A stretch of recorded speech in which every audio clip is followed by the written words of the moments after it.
ನೋಡೋಣ ಕೇಳಿದ ತಕ್ಷಣ ನೀವು ಅದ್ರದ್ದು ಏನೂ ಬಿಟ್ಕೊಟ್ಟಿಲ್ಲ. ನೀವು ಅವತ್ತು ಹೈದರಾಬಾದ್ ಅಲ್ಲಿ ಶೂಟಿಂಗ್ ಸೆಟ್ ಅಲ್ಲಿ ಒಂದು ಫೋಟೋ ಹಂಚ್ಕೊಂಡಿದ್ರಿ, ಬಿಟ್ರೆ ಟ್ರೈಲರ್ ಅಲ್ಲಿ ಒಂದು ಬ್ಯಾಕ್ ಶಾಟ್ ತೋರಿಸಿದ್ರೆ ಸುದೀಪ್ ಫ್ಯಾನ್ಸ್ಗೋಸ್ಕರ. ಹೌದು. ಒಂದು ಹಿಂಟ್ ಕೊಡಿ ನಮ್ಮ ಸಂದರ್ಶನದ ಮೂಲಕ.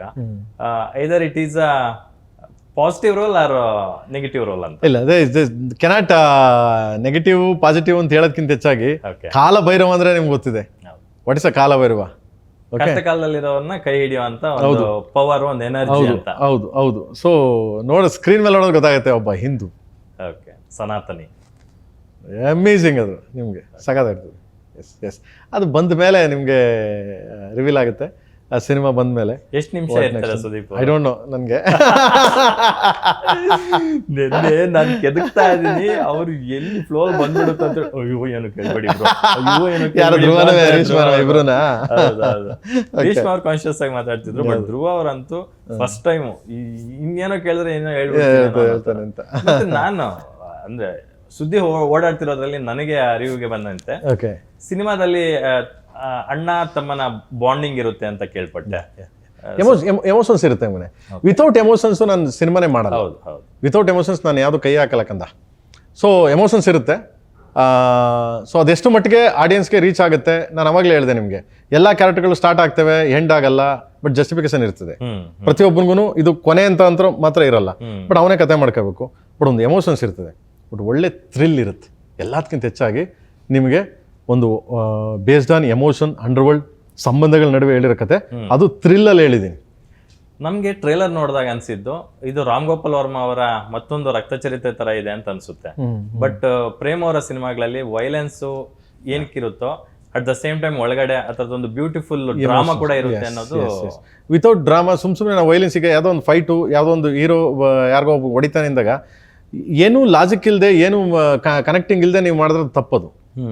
ಒಂದು ಸ್ಟ್ರಾಂಗ್ ಸ್ಟೋರಿ ಇರ್ಬೇಕು ಮನೆ. ಅದಕ್ಕೆ ಒಂದು ಸ್ಟ್ರಾಂಗ್ ಸ್ಟೋರಿ ಇದ್ದೇನೆ ಆ ರಕ್ತ ಹರ್ಸೋಕ್ಕೆ ಚಂದ. ಇಲ್ಲ ಅಂತಂದರೆ ರಕ್ತ ಹರ್ಸೋದು ಅಷ್ಟು ಚೆನ್ನಾಗಿರಲ್ಲ, ನೋಡೋನ್ಗೂ ಅದು ಅಭಾಸ್ ಅನ್ಸ್ಬಿಡ್ತದೆ. ನಾವು ಸುಮ್ಮನೆ ಫೈಟ್ಗೋಸ್ಕರ ಇದಕ್ಕೋಸ್ಕರ ಅಂತ. ಅದು ಬ್ಲಡ್ ಏನಕ್ಕೆ ತೋರಿಸ್ತೀವಿ ಅಂದರೆ ಬ್ಲಡ್ಡೇ ಎಮೋಷನ್ಸ್. ಆ ಬ್ಲಡ್ಡೇ ಒಂದು ಎಮೋಷನ್ಸು. ಆ ಚಪ್ಪಲಿ ಕಿತ್ತೋಗಿರೋದು ಏನಕ್ಕೆ ಅಂತ ತೋರಿಸ್ತೀವಿ ಅಂದರೆ ಅದಕ್ಕೆ ಎಮೋಷನ್. ಅದು ಒಂದು ಎಮೋಷನ್ನೇ. ಪ್ರತಿ ಪಾತ್ರಕ್ಕೂ ಒಂದೊಂದು ಎಮೋಷನ್ಸ್ ಇರ್ತದೆ. ಪ್ರತಿ ಪಾತ್ರಕ್ಕೂ ಇಲ್ಲಿ ಯಾರು ವಿಲನ್ನು, ಯಾರು ಹೀರೋ ಅಂತ ಬರಲ್ಲ. ಇವನು ಹೀರೋ, ಇವನು ವಿಲನ್ ಅಂತ ಬರಲ್ಲ. ಬಟ್ ಆ ಹೀರೋ ವಿಲನ್ ಇಂದನೂ ಎಮೋಷನ್ ಇದೆ. ಸೊ ಈ ಮಟ್ಟಕ್ಕೆ ಪ್ಲೇ ಮಾಡ್ಕೊಂಡು ಕರ್ಕೊಂಡು ಹೋಗಿದ್ದೀವಿ. ಸೂಪರ್. ಶಿಲ್ಪಾ ಶೆಟ್ಟಿ ಅವ್ರನ್ನ ಆಫ್ಟರ್ ಲಾಂಗ್ ಟೈಮ್ ಕನ್ನಡಕ್ಕೆ ವಾಪಸ್ ಕರ್ಕೊಂಡು ಅವರಿಗೆ ಬಂದಂತ ಫೀಲ್ ಅವ್ರಿಗೆ ಬಂದಿರುತ್ತೆ. ಹೌದು. ನಾನು ಸುಮಾರು ಹಿಂದಿ ಇದರಲ್ಲಿ ಕನ್ನಡನ ಟ್ರೈಲರ್ನ ಇದು ಮಾಡ್ತಿದ್ದಾರೆ, ಏನು ಅನಲೈಸ್ ಮಾಡ್ತಿದ್ದಾರೆ, ರಿವ್ಯೂ ಮಾಡ್ತಿದ್ದಾರೆ. ರಿವ್ಯೂ ಮಾಡ್ಬೇಕಾದ್ರೆ ನಾನು ಶಿಲ್ಪಾ ಶೆಟ್ಟಿ ಅವ್ರು ತುಂಬ ಸಿಕ್ಕಾಪಟ್ಟೆ ಮಾಡ್ತಿದ್ದಾರೆ.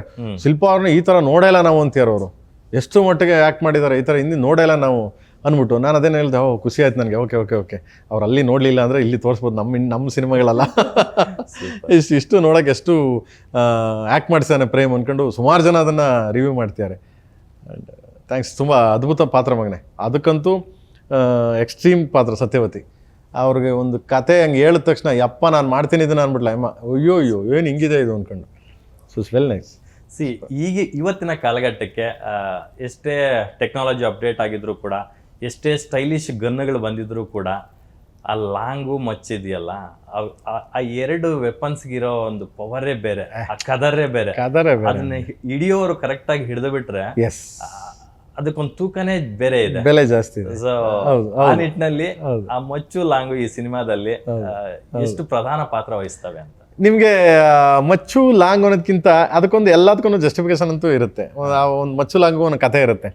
ಪ್ರತಿಯೊಬ್ಬರು ಅಷ್ಟೇ, ರಿಯಲ್ ಸ್ಟೋರಿಗಳು ನೀವು ತಗೊಂಡ್ರು, ನನ್ನ ಸಿನಿಮಾ ಕಥೆಗಳು ತಗೊಂಡ್ರು, ಪ್ರತಿಯೊಬ್ಬರ ಜೀವನದಲ್ಲಿ ತಗೊಂಡ್ರು ಏನಾದ್ರು ಒಂದು ಇರುತ್ತೆ. ಈಗ ರಸ್ತೆಯಲ್ಲಿ ಹೋಗ್ಬೇಕಾದ್ರೆ ಹಳ್ಳಿಗಳ ಕಡೆ ತಗೊಳ್ಳಿ ನೀವು, ಕುಡ್ಲಕ್ಕೆ ಒಂದು ಪಂಚ ಸುತ್ಕೊಂಡು ಕುಡ್ಲ ಕೈಯಲ್ಲಿ ಇಟ್ಕೊಂಡು ಒಯ್ತಾ ಇದ್ರೆ ಏನೋ ಗೊತ್ತು ಅಜ್ಜಿ ಏನ, ಇಲ್ಲಾಂದ್ರೆ ಇಲ್ಲಿ ಸಿಗಾಕೊಂಡು ಕುಡ್ಲನ್ನ ಒಯ್ತಾ ಇದ್ರೆ ಏನೋ ಒಂದು ಸ್ಟೈಲು, ಇಲ್ಲ ಒಂದು ಸೊಂಟಕ್ಕೆ ಕುಡ್ಲನ್ನ ಹಿಂಗೆ ಸಿಗಾಕೊಂಡು ಬಟ್ಟೆ ಕಟ್ಕೊಂಡು ಹೋಯ್ತದ, ಅದೇ ಏನೋ ಒಂದು ಸ್ಟೈಲು. ಅವರು ಸ್ಟೈಲ್ ಮಾಡಬೇಕು ಅಂತ ಮಾಡಿರ್ತಾ ಇರಲ್ಲ. ಅವನು ಇಲ್ಲಿ ಸೊಂಟ ಕಟ್ಕೊಂಡಿರ್ತಾನೆ, ಬಿಡಿ ಎಸ್ಕೊಳ್ಳೋಕ್ಕೆ ಕೈಯಲ್ಲಿ ಇದಾಗ್ತಿರಲ್ಲ, ಹಸ್ಕೊತಾ ಇರ್ತಾನೆ. ಇಲ್ಲ ಅಂದ್ರೆ ಕೈಯಲ್ಲಿ ಇಟ್ಕೊಂಡಿರ್ತಾನೆ, ಬಿಡಿ ಎಸ್ಕೊತಾ ಇರ್ತಾನೆ, ಕೈಯಲ್ಲಿ ಕುಡ್ಲಿರ್ತದೆ. ಒಬ್ಬೊಬ್ರದ್ದು ಒಂದು ಸ್ಟೈಲು. ಅದರಲ್ಲಿ ಎಸ್ಪೆಷಲಿ ದರ್ಶನ್ ಅವ್ರ ಸ್ಟೈಲೇ ಬೇರೆ, ಅಣ್ಣನ ಸ್ಟೈಲೇ ಬೇರೆ, ಶಿವಣ್ಣರ ಸ್ಟೈಲೇ ಬೇರೆ, ಇಲ್ಲಿ ಧ್ರುವರ ಸ್ಟೈಲೇ ಬೇರೆ. ಅದರಲ್ಲಿ ಅಪ್ಪು ಅವ್ರ ಸ್ಟೈಲ್ ಒಂದು ಡಿಫ್ರೆಂಟ್ ಸ್ಟೈಲು, ಇದ್ದದ್ದು ರಾಜಸ್ವಾಮಿ.